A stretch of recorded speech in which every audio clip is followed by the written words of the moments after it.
Hello and welcome to another episode of the BookBaby Spotlight Podcast, your home for conversations with authors, illustrators, editors, and other industry insiders from the world of self-publishing.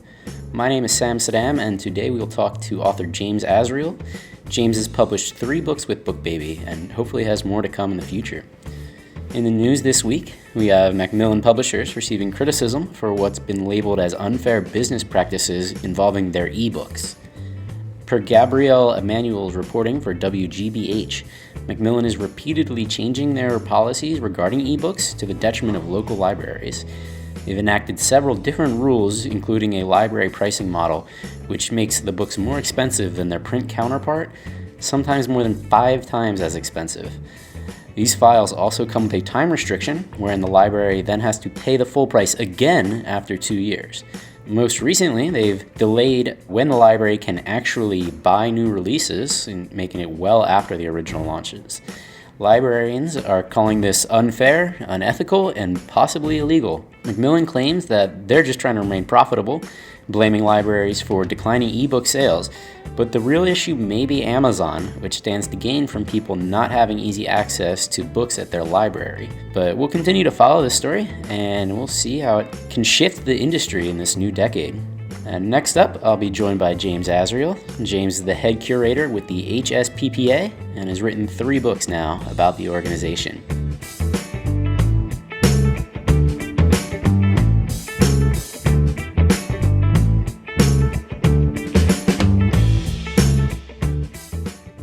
All right, James, thanks for talking to me today.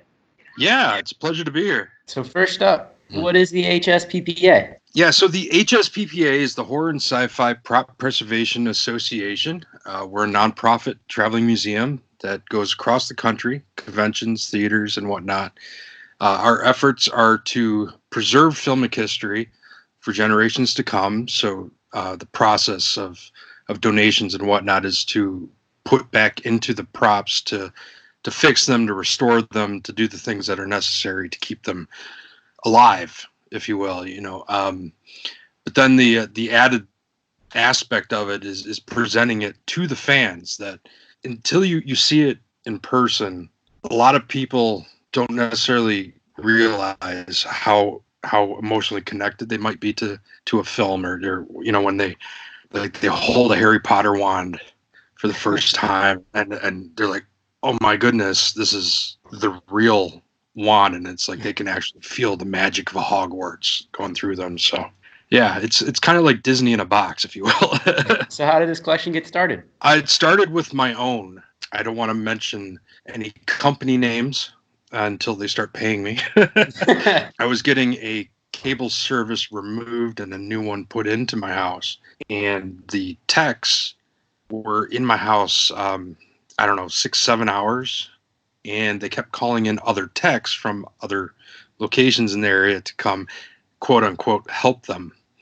And I was just giving tours to these other techs of my house, of the props and whatnot I have hanging around in here. And that's when it kind of dawned on me that I needed to share this with other people. And I'm an old road dog, so I know touring, I know transportation, and so I started off, I loaded up the old band trailer and hit up convention, and just to show what the whole thing was, it just exploded from there. And that was 2015 was the first one. That is really cool. What are some of the exhibits that you're displaying or working on now? This past year, 2019, I got together with 3 other of my curators. The HSPPA is, I use quotes, worldwide. We haven't actually traveled worldwide, but we have members across the globe that have either donated or participated in some way in, like, our books. We have got people in the books from Japan, Hong Kong, UK, Canada, all over the place. So three of my other curators and I opened a bakery out just outside of Phoenix, Arizona, called Spooky Swirls, and in that has a museum of screen-used props. Mm-hmm. So it's a horror and sci-fi gluten-free bakery with a prop museum provided by the HSPPA. I know it sounds crazy. Very unique business model. Yeah, it's like if you will, Planet Hollywood, but on a smaller scale and better. So I literally just did an exhibit revamp there. So about every 6 months, we're doing kind of a new amount of props so that we keep things interesting and updated for everyone to keep coming back, in particular those that travel. So this one is very, very focused on Silent Hill. Are you familiar I'm not, no. with the video games? And there are two movies, Silent Hill and Silent Hill Revelations.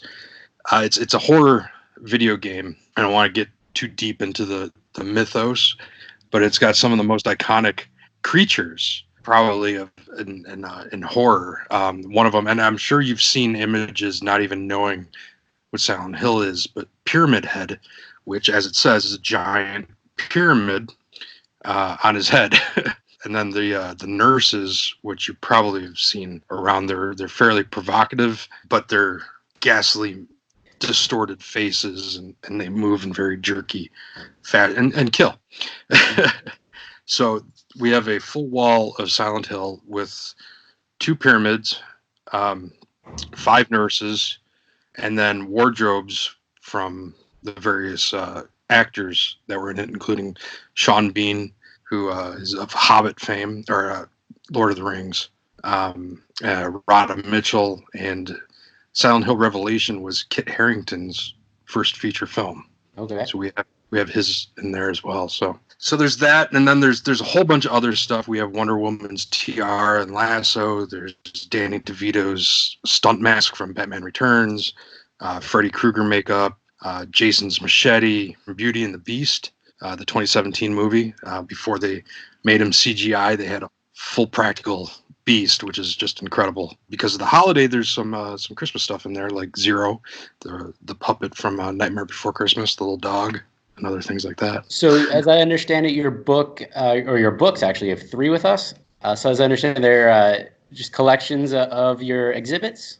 Well, it's a look. So, in all, my curators and whatnot, we probably have around 5,000-6,000 items consecutively, and there's probably only about 150 in each book.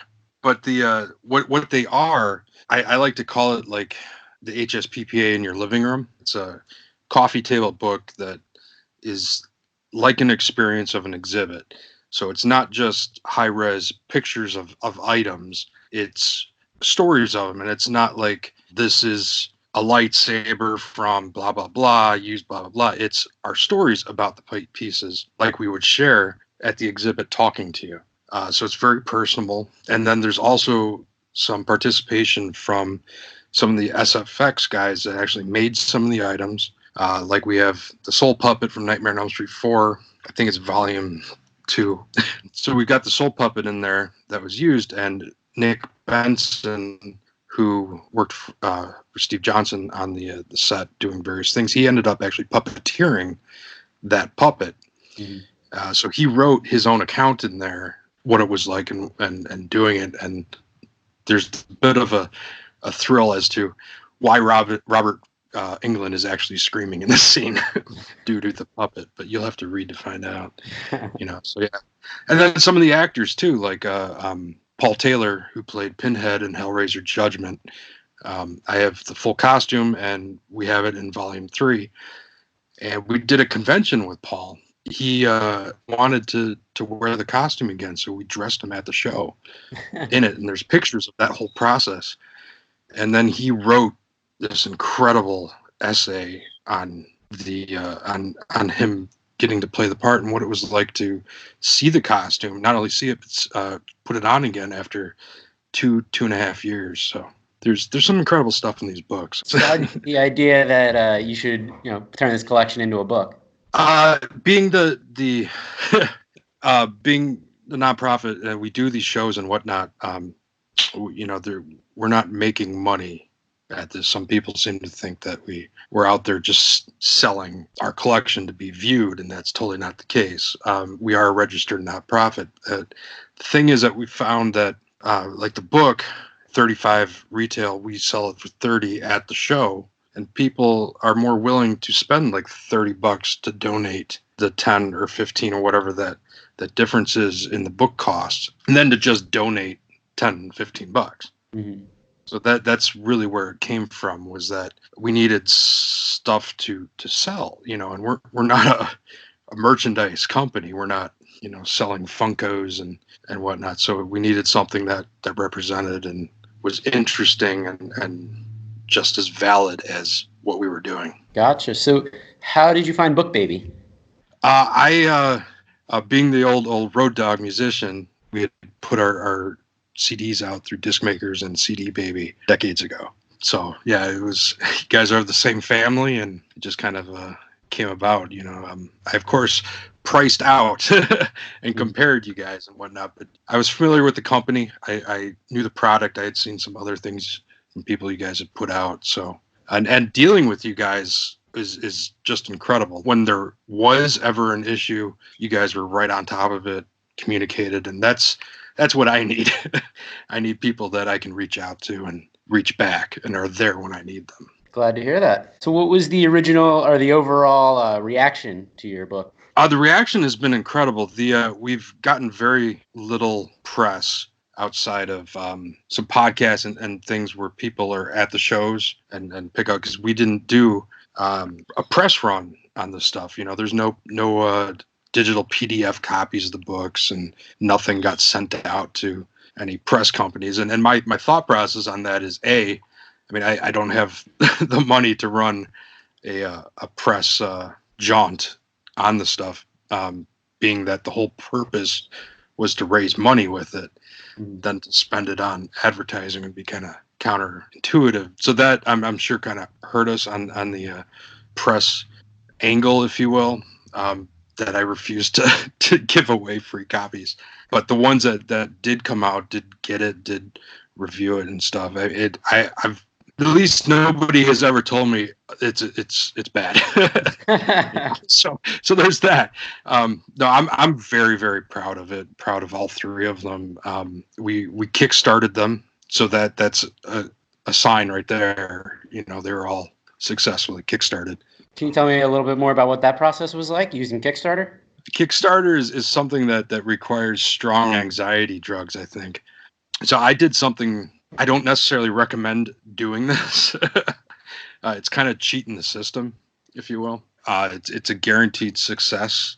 That my goal on all of these was like $1. Being with BookBaby, you guys are a print on demand, so I could order whatever I needed, even if it was one copy. Okay. And because I'm doing all the work, there's, again, quote unquote, no overhead. Not like I was getting a paycheck to do these. So with all of that in mind, there was no risks involved because I was making the book. So it was going to be successful if even one person took it, which is cheating their system, if you will, on a success. So the odd part would be, if you looked at the campaigns, you'll see that there's like 400,000% funded. And that's because of the $1. So that wasn't too difficult. The anxiety thing, though, you have people are supportive. You have really, really strong first couple days, and then it just drops. Like there's nothing, and you're just sitting there, just twiddling your thumbs, like biting your nails, going, "Oh, does anybody care? What am I doing?" And then you get to the last couple days, and because everybody's a procrastinator, and that's when it comes in. So I have advice to anyone that's doing one is, be realistic and don't cheat like I did unless you can come through, regardless of the win. But don't let the movement or back and forth or whatever get to you. Just give it your all. Just go with it and then keep on it. Roll with it. Solid advice. So how do you market the book? Just the horror conventions and at your bakery and museum, or do you have any other strategies? It's on our Facebook pages and groups and stuff. It's, again, I don't push it like I probably should, and that's because I guess, like, if you're buying it from BookBaby or from Amazon or what, it's not necessarily doing its purpose of the donation aspect. So I push it at the shows. That's where that money comes from. And that's because of the Kickstarter.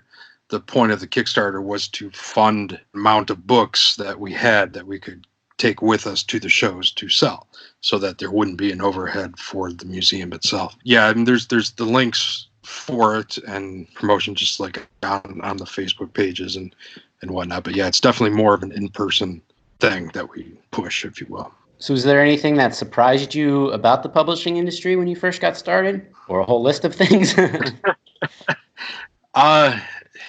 It's there probably should be. Volume 1 was the first book I made, but I've been publishing and creating, for 25 years with CDs, Blu-rays, DVDs, artwork, posters, things. So I'm pretty into the whole process of how it kind of functions. And I definitely could have used the benefits of an editor. I find the mistakes, when you stare at it forever, and even with the proofreaders, they don't catch everything. I think on the first page of the first book, I actually leave out one of the words. I think I just say the horror sci-fi prop preservation. I think I left off association. So like the very first thing that you'll read is a screw up. So yeah, I could have used the benefits of somebody that really had done some of this. Another one would be with the photos. I think on the first book, I didn't CMYK everything. I think I left it in RGB, or I used more black backgrounds where I should have used white backgrounds to bring out certain photos. So it was a little bit of a learning process, but you get there. So are you kicking around any other book ideas, or just a 4th volume of this one? I'd like to do a 4th volume, plans to do 10 of them. It's just time, I spend probably 2.5 to 3 months on each of these books. That was basically my day job.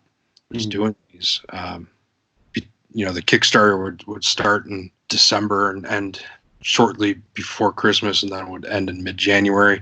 Then I'd write the book and have it to you guys by beginning mid-March. So I just don't, with opening the bakery and still doing these exhibits and everything, for the HSP, all the traveling and everything, just had to put it off for this year.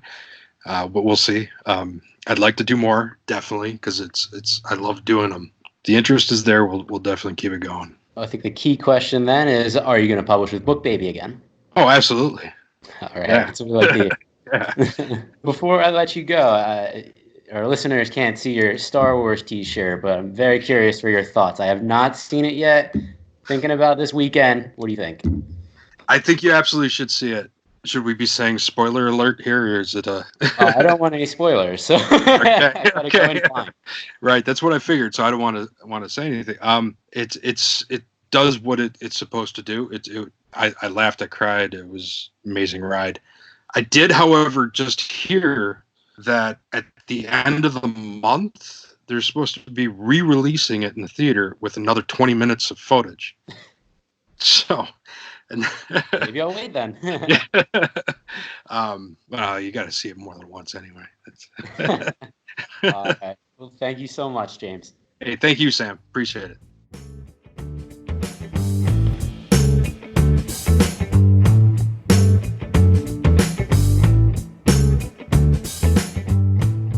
And that was James Azrael, horror aficionado, musician, curator, and with the help of BookBaby, a published author. For James's book and thousands of others, check out store.bookbaby.com. If you're interested in getting your book published with BookBaby, shoot an email to one of our self-publishing specialists at info@bookbaby.com or give us a call at 877-961-6878.